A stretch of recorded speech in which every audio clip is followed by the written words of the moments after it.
분양권 쪽은 네. 어차피 이게 주택으로 포함이 안 되기 때문에 네네네. 세법상 네네. 이거는 종부세 대상은 아니잖아요, 그죠? 네네네.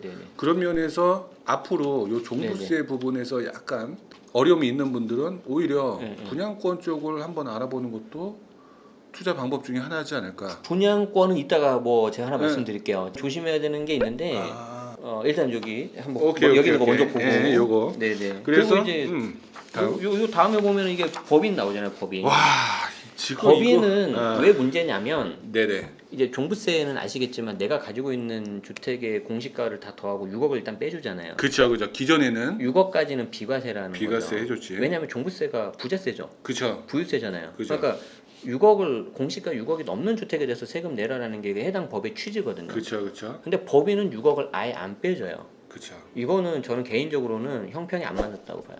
개인과 법인에 있어서. 그럼 종부세보다 재산세. 그렇죠. 법인세는 응. 재산세 원투 두 개 맞는 거예요. 제가 봤을 때. 이거는 해당 법의 취지랑 좀 안 맞다. 아니 저도 봐도 이거 나오기 직전에 6.17 대책에 4% 때린다고 그러더니 3에서 4%. 네, 네, 네. 그리고 나서 지금 현재 뭐 6% 얘기를 하고 있고요. 네, 네. 이런 걸 보면은 예를 들어 법인이 10억을 갖고 있다. 6%면은 1년에 6천만 원에 6천이죠. 종부세를 내야 되죠. 그리고 지금 방금 말씀을 해주셔서 그러는데 응. 개인은 금액에 따라서 1.2, 1.6 이렇게 그치, 개인별로 그치, 차등돼 그치. 있잖아요. 그쵸, 그쵸. 법인은 단일 세율이에요. 이것도 형평이 안 맞아요. 네. 그런데 지금 이게 뭐 정책을 잘했다 잘못했다가 문제가 아니라 아까 말씀드렸죠. 소나기는 피해야 된다. 그러게. 그래서 한간에는 음. 법인 하나 만들고 1주택 하면 되는 거 아니냐라고 하시는 분이 있는데 네. 제가 봤을 때는 안 돼요. 왜냐하면 우리가 명의를 나누는 이유가 네. 그 재산을 나눠서 세율을 떨어뜨려야지 명의로 인한 그 절세 효과가 나오는 그치, 거거든요. 그치. 근데 법인은 6억 공제 안 해주죠. 안 해줘. 단일수율 6% 때려버리죠. 그쵸. 명의 분산 효과가 없어요. 분산하나 합치나 똑같이. 그러니까 공시지가가. 1번 법인으로 10개 갖고 있으나 네. 1번부터 10번까지 해서 하나씩 갖고 있으나 똑같네. 똑같아요. 근데 왜 그런 말이 저는 도는지 제가 틀릴 수 있는데 저는 아니, 이해가 안 돼요. 공제를 안 해준다면 어차피 똑같이 매긴다면 똑같아요. 게다가 단일 세율이잖아요. 그치 공시시가가 딱 정해져 있는 거고 합치거나 쭉 펼쳐놓거나 네, 똑같아요. 각각 매기니까 똑같네. 네, 똑같아요. 그쵸. 그걸 누가 감당하냐는 거죠. 게다가 음. 법인은 주택을 사자마자 1주택부터 곧바로 12% 취득세 들어가거든요. 12% 들어가고 6% 보유세 나오고 네. 향후 추가 법인세 이제 10에서 20 나오고. 그리고 또 하나 네. 매년마다 또 6%씩 내고 그렇죠. 어떤 분들은 그거 못 버텨요, 그거. 월세 레버리지 투자한 사람은 저기 월세 이자까지 내거든요. 이런 거 보면 그냥 법인은 답이 좀 없어 보여요. 법인을 이제 하신 분들 중에 이제 좀 살아남을 수 있는 분들은 음.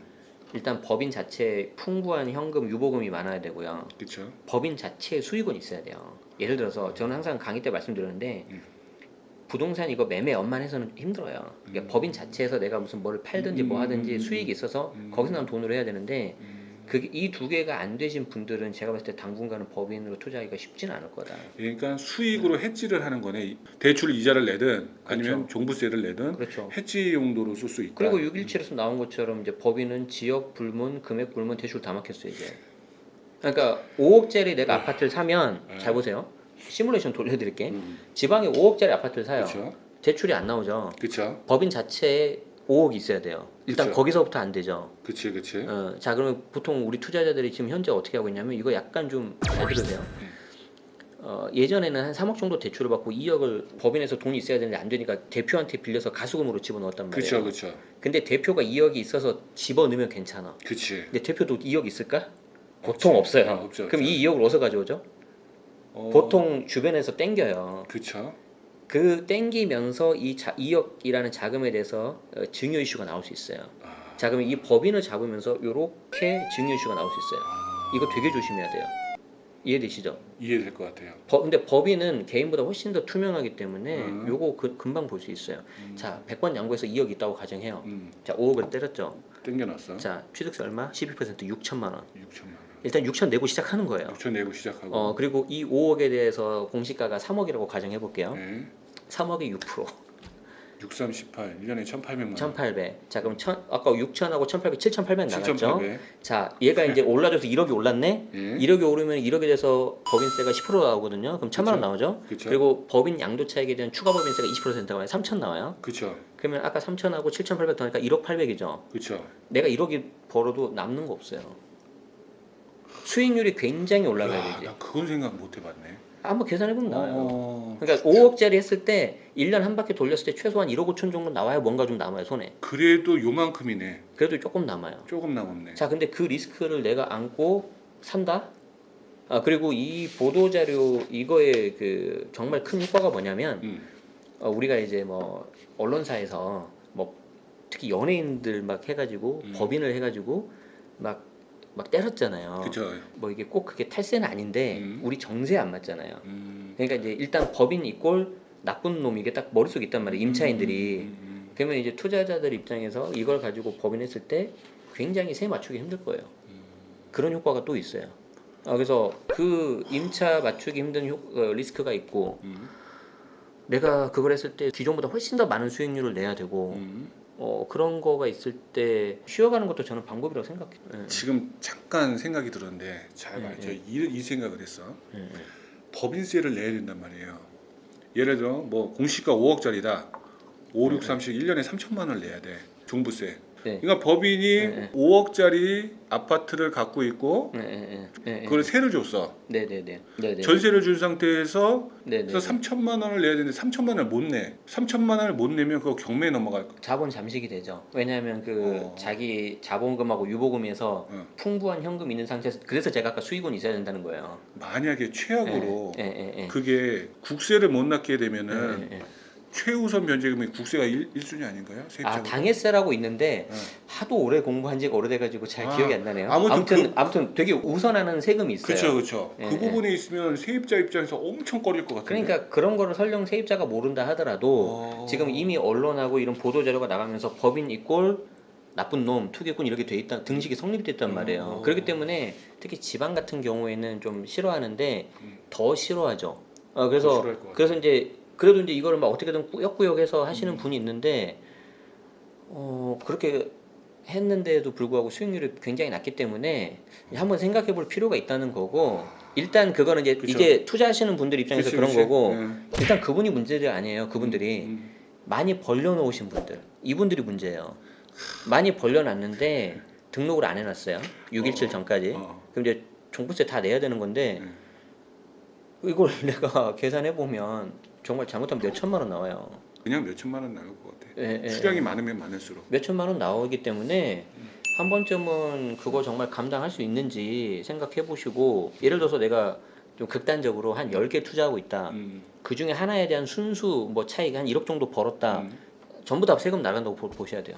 저 최근에 이런 것도 많았어요. 지방의 뭐 분양권 중에서 네네네. 원래 분양권은 법인이 사면은 중도금 대출이 안 돼요. 근데 장기 미분양된 단지들은 맞아요. 1,000만 원만 내고 맞아요. 나머지는 어딘지 알아. 뭐 몇몇 단지가 있어요. 1,000만 원만 내고 나머지는 잔금으로 해라. 네네. 그러니까 법인이 내가 들은 것도 뭐 20개씩 사고 뭐 이런 단지들이 꽤 많아요. 네. 대부분 지방이고요. 네네. 그때보다 오른 단지도 있고 비슷한 단지도 있는데 그런 분양권에 대해서는 어떻게 생각해요? 법인이 분양권 한다는 거. 이게 항상 모든 면에 빛과 그림자가 있잖아요. 그렇죠. 자, 그런 법인이 없었으면 그 미분양이 해소가 됐을까? 안 됐죠. 안 되죠. 네. 그러니까 저는 무슨 말씀을 하고 싶냐면은 뭐 법인 다주택 이꼴 무조건 나쁜 놈, 무주택 착한 전 그거 아니라는 거예요. 항상 양쪽을 다 봐야 되는데 나라 전체를 보세요. 경기가 좋아요, 안 좋아요? 별로 안 좋죠. 코로나 때문에 지방은 정말 안 좋아요. 자, 지방 물론 이런 투기 수요 그리고 너무 이렇게 과하게 투자하는 거에 대해서는 좀 물론 일정 부분 태클이 들어가야 되긴 하지만 만약에 이거 끊기잖아요. 자, 우리가 일단 집을 한번 이사를 해볼까요? 이사하면은 일단 복비 나가죠. 복비 나가죠. 자, 그리고 이사 비용 나가죠. 이사차, 이사 그리고 비용. 인테리어도 한번 하죠. 이사 한 김에 벌써 우리 집도 와이프가 오빠 이거 이제 냉장고 10년 넘었었는데 냉장고 바꿔야 되는 거 아니야? 그렇지. 굉장히 관련된 것들이 많아요. 짜장면도 먹는단 말이야. 그럼요. 탕수육까지 시켜야지. 자, 그런데 그 맛으로 이사하지. 그게 싹 다 없어지는 거예요. 그러니까 지방 경제도 결코 좋지 않고 정부도 물론이고 아마 실수요자들도 느낄 거예요. 아, 내가 유혹했던 이 투기꾼 녀석들이 결국에는 전세를 공급해 주는데 없네. 그렇지. 이게 전세값이 엄청 오를 거고 전세가가 동일하다면은 대신 서비스 주거 환경 질이 매우 낮겠죠. 무슨 도배 장판을 해주겠어요. 그렇지. 예, 그래서 이제 그런 게 되는데 아까 이제 다시 이야기로 돌아오면 음. 자 그런 미분양 난 거에 있어서 법인이 그렇게 안 들어갔다면 과연 그게 해소가 됐을까? 안 됐을 거라고 생각을 하고 안 됐죠. 그리고 이제 그걸 가지고 투자하신 분들 입장에서는 그래도 중간에 그거를 적당히 팔고 넘어갔다면은 좀 나을 수는 있어요. 그렇죠. 그리고 그 산 사람들이 정말 실거주자 분들이었고 그냥 자기 나름대로 만족하고 또 어차피 집값이 오르려면 저는 그렇게 생각을 하거든요. 투자자하고 실거주자 둘 다 붙어야 돼요. 그렇지. 이게 안 붙으면 절대 그쵸, 오래 그쵸. 못 가요. 그렇죠. 근데 또 그렇게 해서 또 좋은 긍정적인 요소가 있다면은 나쁘지는 않았을 것 같다. 그리고 법인 자체가 어떤 불법적인 걸 하면 문제가 되겠지만 그냥 부동산 매매업, 임대업 합법적인 방법 내에서 하면은 저는 그것도 문제가 된다고 생각 안 하거든요. 근데 그게 과하게 됐을 때 그리고 피해가 임차인한테 갔을 때 문제지. 그렇죠. 그걸 합법적으로 하면은 오히려 더 투명해요. 개인보다 훨씬 더. 훨씬 더. 예, 정부 입장에서도 관리하기 편하고. 그런데 지금은 어쨌든 다주택자의 꼴 정부가 좀 투기수로 봐서 이제 그렇게 잡다 보니까 뭐 어떤 부작용도 좀 나오고 있잖아요. 그런 건 좀 안타깝다. 예를 들어서 저는 법인에 대해서 이렇게 개인과 다르게 기본공제 6억을 무조건 안 하고 세부담 상환도 무조건 안 하고 단위세율 6% 때린 거는 이건 좀 제가 법 전문가는 아니지만 이건 저 같은 초보가 봐도 이거는 형평이 안 맞아요. 그냥 징벌. 그렇죠. 징벌적 그래서 세율이에요. 정말 실제로 이대로 통과될지는 한번 봐야 되겠죠. 아까 좀 전에 얘기했던 것 내용 중에서도 사실 법인이 분양권을 가져간다 이 꼴로 등기를 쳐야 된단 말이에요. 그것도. 네, 이제 등기 쳐야 되는 물건 등기 그쵸. 쳐야 돼요. 이거 큰일 났어 이제. 그것도 장고 등기를 없어요. 치려면은 뭐 월세를 세팅하든가 월세를 세팅할 수가 없어요. 왜냐하면 대출이 안 나오기 대출이 안 때문에. 나오잖아요. 네. 그럼 전세 세팅을 해야 되는데 뭐 전세를 마친다 해도 이것도 또 종부세. 중간에 그 차이 또 내야 되잖아요. 그리고 이제 종부세 계속 나오고. 그럼 저 생각하면서 역으로 예, 예.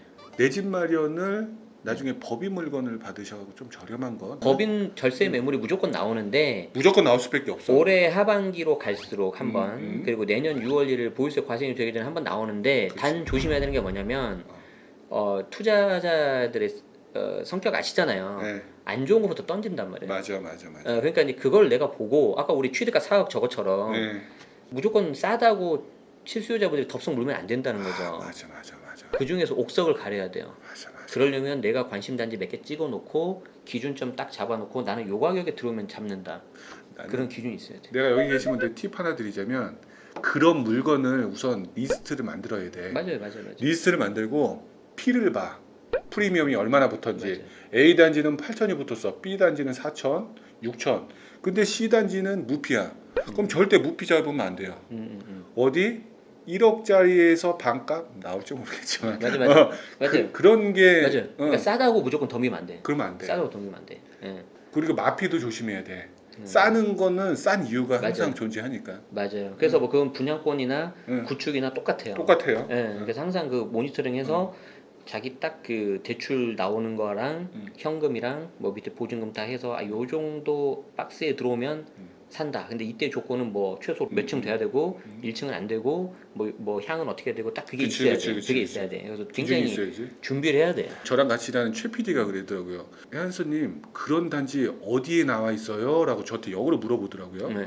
근데 그런 단지 없어요. 뭐 법인이 많이 샀다 그런 단지보다도 분양권 중에서 과거부터 제가 분양시장 쭉 봐왔기 때문에 일부 단지들이 몇 개씩 있어. 예전에 미분양 난 물론 성공한 단지도 있고 요 부분에 대해서는 제가 유튜브로 나중에 단지 분석 하나씩 해드릴 테니까 그거 기다리고 계세요.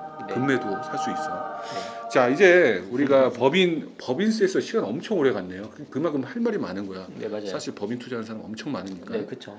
자 다음은 이거 진짜 양도소득세. 양이 내는 소득세, 양도소득세. 양도 차익에서 발생하는 금액을 이제 소득세로 내는 건데요. 이 부분도 진짜 할 말 우리 제네시스님 진짜 질문도 엄청 많이 받고 할 말이 많은데 일단 저는 이렇게 네. 말하고 싶어요. 이 보도 자료를 보면 네네네. 어떻게 바뀌는지에 대한 팩트도 중요하지만 네. 우리가 행간을 읽는다고 하잖아요. 네네. 이걸 봤을 때 이게 보고서를 만든 사람의 그 의지가 들어가 있거든요. 우리 회사 살 때 많이 했잖아요. 그쵸 그쵸. 영원히 없어, 영원히 다시 써, 막 그런 거 하잖아. 그쵸 그쵸. 이거 지금 보면은 되게 그 무서운 게 들어 있는데 혹시 무서운 게? 그 710 대책 나오기 전에 네. 제 기억에 7월 2일부터로 기억을 하는데 기사가 엄청 많이 나왔어요. 맞아요. 80%뭐 엄청 나왔죠. 별의별 얘기 다 기억하시죠? 했어요. 네. 1년 이내 80% 하겠다. 네, 뭐 이거 80% 말도 안 얘기 된다. 나왔어. 막 그랬었잖아요. 그런데 하루 전 7월 9일 날 뭐가 나왔냐면 한국경제에 뭐가 나왔냐면 민주당 확인 결과 80%는 아닌 것으로 확인됐다. 나도 본 거 같아. 봤죠? 네, 자, 그러면 맞습니다. 사람들 생각이 어떻게 했어요? 그래, 1년 미만이 40에서 50 올리니까 80 아니면 한 60이나 되지 않겠어? 이렇게 하겠죠. 아. 70 냈네, 70? 이거는 뭐지 이거는? 약간 나쁘게 말하면 약간 약 올린 것 같아요. 어떻게 보면 이런 행태가 우리 분양 시장에도 있어요. 아니, 그러니까. 어떤 거냐면 여기 분양가가 평당 2천만 원 나온다 이렇게 네, 뿌려. 네. 아니 무슨 여기가 2천만 원이야 말도 안 돼 이렇게 해놓고 한 1,400이 적당한데 1,600으로 딱 나오네. 비싼 건데 2,000보다 400 싸네.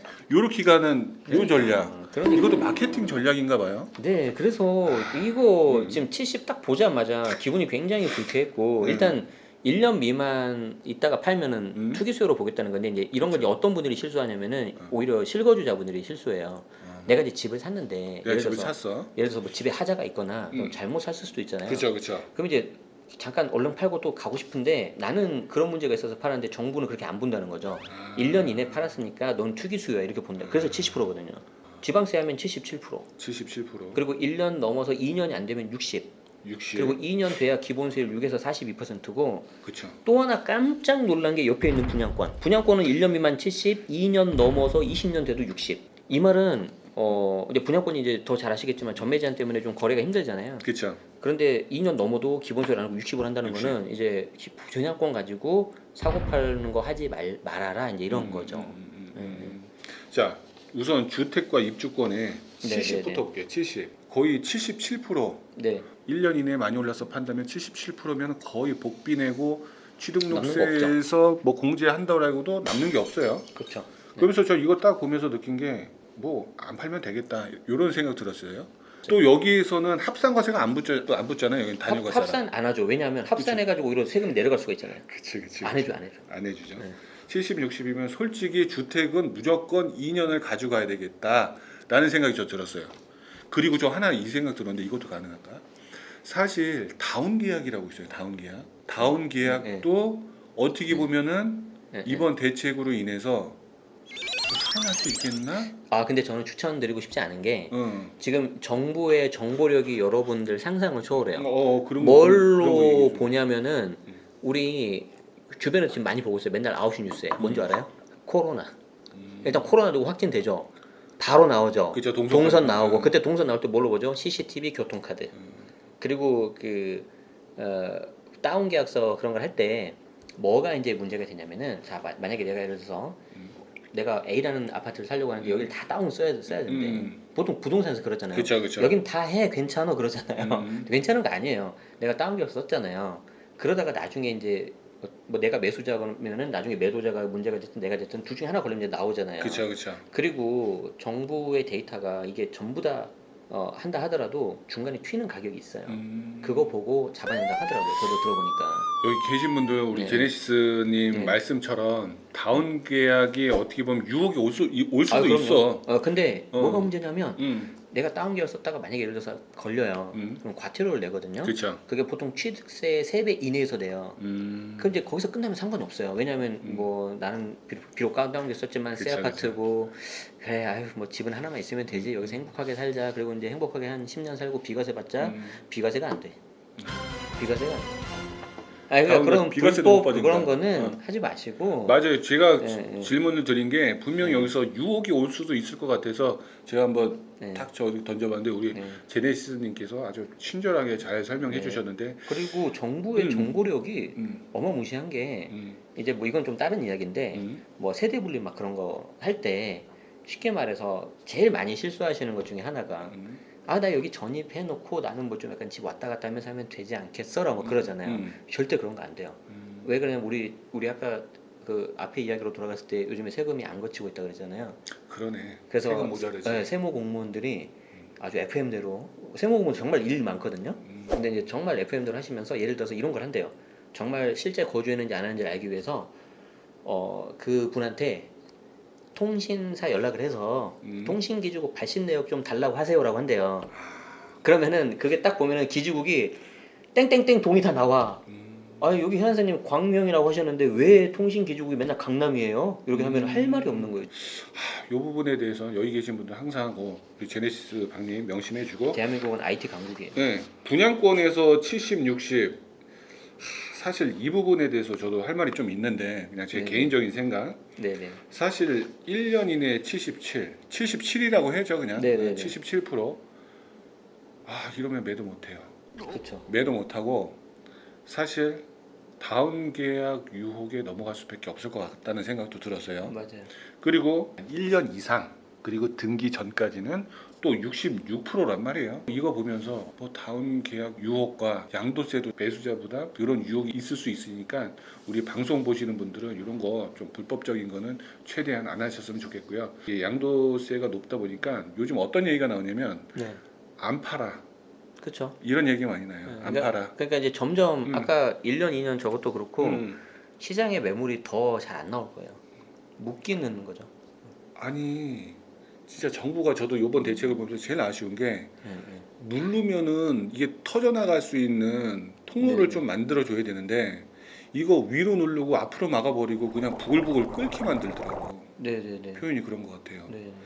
자 여기 양도세 부분도 좀 쇼킹한데 더 쇼킹한 게 그렇죠. 나왔습니다. 제일 쇼킹의 최고봉. 쇼킹했어요 이거. 저는 제가 숫자를 잘못 본 줄 알았어요. 여기 계신 분들도 좋아요, 구독 한 번씩 눌러주시고 모두 안녕히 계세요.